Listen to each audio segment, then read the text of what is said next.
Hi everyone. Day before yesterday, SEBI approved the revised prospectus of LIC, and since the notification came out about the approval, we have been continuously getting calls from our investor whether they should apply in the IPO or not, what is the expected price range, what is the listing gain, etc. So instead of dealing with each and every investor, we thought of making a presentation and share it with you so that you can make a prudent decision whether you want to go ahead with the LIC's IPO or not. In the subsequent slides, we are going to discuss some key facts about LIC, which we got from the prospectus itself, some special privileges enjoyed by LIC, the details about the IPO, like what's the expected price range and what is the listing gain and how its valuation was reduced to 6 lakh crore. How can a policyholder gain from the IPO and the past performances of the recent IPOs. In 1956, the government of India merged and nationalized around 250 private life insurance companies together and renamed it as LIC. The government of India further invested a sum of 5 crore into it, which now stands at 6 lakh crore. So if we calculate it quantitatively, the government of India has earned a return of 19% on its investments over the last 65 years. There are very handful of companies in the world that have given such kind of return over the such long period of time. The brand LIC is so strong, like every 10 out of 100 saved by the Indian households is invested into LIC.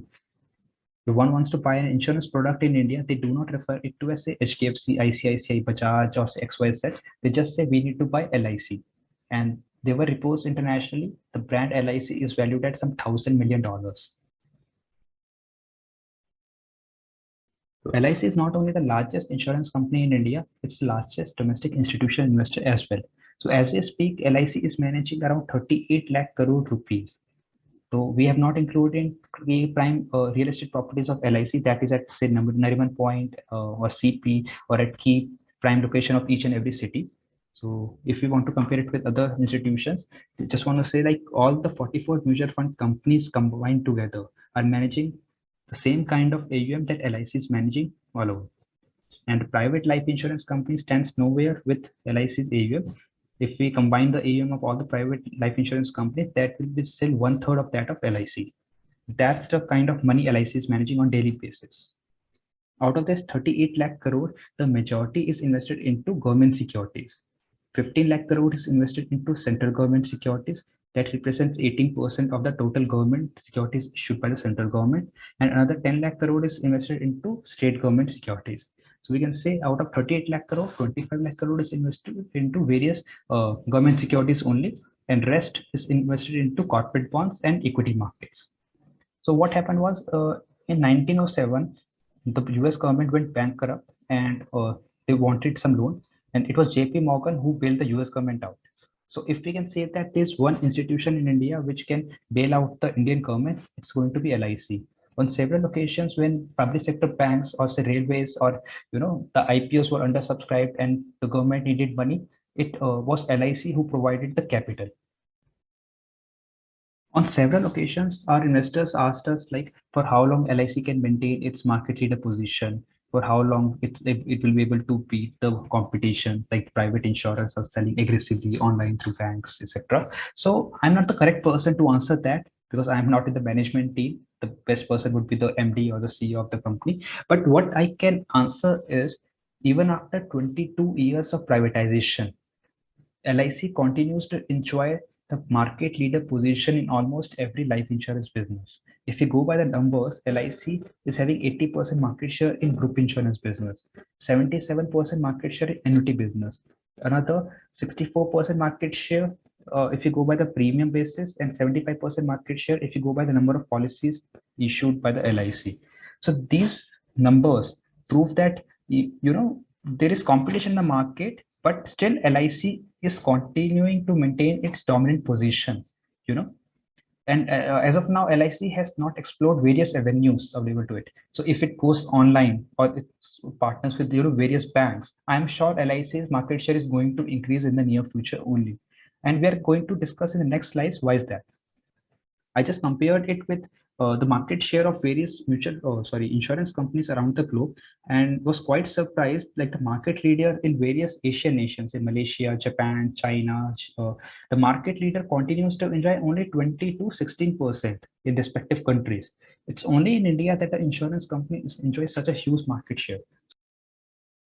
One of the reasons of such a huge market share is huge agent workforce. So as of now, LIC is having an active agent base of 13 lakhs, whereas all the private life insurance companies together are having around agents of 10 lakh only.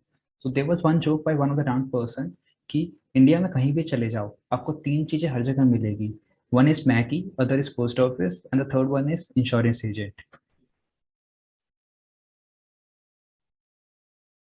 There are twin privileges enjoyed by LIC which no other financial institution in India enjoys. The first one is as per Section 37 of the LIC Act, which clearly says that each and every policy, the sum assured and bonus will be guaranteed by the central government. So in case LIC is not able to meet the commitment, the policyholder need not worry, as the central government will pay for its liabilities. Apart from that, IRDA has categorized LIC as domestic systematically important insurer, which means that in case something goes south with LIC and other financial institution, the government is going to rescue LIC and provide the necessary capital.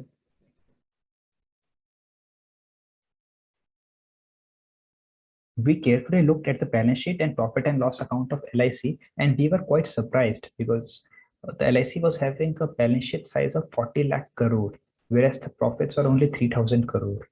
So we scrutinized it and came to know that this 3,000 crore represents the 5% distributable profits to the government. Thus, 95% of the profits were distributed to policyholder by the way of various bonuses, like interim bonus, royalty bonus, etc., etc. So we can clearly say that LIC is rewarding its policyholder very handsomely, and it's definitely a policyholder friendly company. We will come to know about whether it's a investor friendly company or not in the near future, but we can definitely say that it's a policyholder friendly company as of date. Coming to the next slides, we are going to discuss about the details of IPO. So previously, LIC was seeking a valuation of 15 lakh crore, but after the Russia-Ukraine crisis, the LIC has reduced its valuation to 6 lakh crore and is currently seeking only 21,000 crore in the IPO. The other good thing is the price per share has also reduced from 2,300 to 949 rupees. As we all know, LIC is inviting various international pension funds, endowment funds, university funds. So they invest in India only when they get, a good valuation. And this is the correct valuation for them. And I'm pretty sure like we're going to get huge FI inflows in this IPO. Apart from that, policyholder quota has also reduced from 7,500 to 2,100. And the expected date for the IPO is 4th May to 9th May. Now discussing about various questions asked by the policyholders. Is demat mandatory? Yes, it's mandatory to apply in an IPO. There is no lock-in. You can sell on the listing day itself. The maximum application size per policyholder is rupees 2 lakh. Do policyholders get some kind of discount? Yes, they do get, and the discount is 60 rupees per share. Non-residents cannot apply. A person with lapse policy can apply. The LIC has clarified only policies which have matured, surrendered, or on which death claim has been paid, those cannot apply. Pradhan Mantri Vay Vandana Yojana holders can also apply. Only the person having a group policy cannot apply. The record date for policyholder quota was February 28, 2022.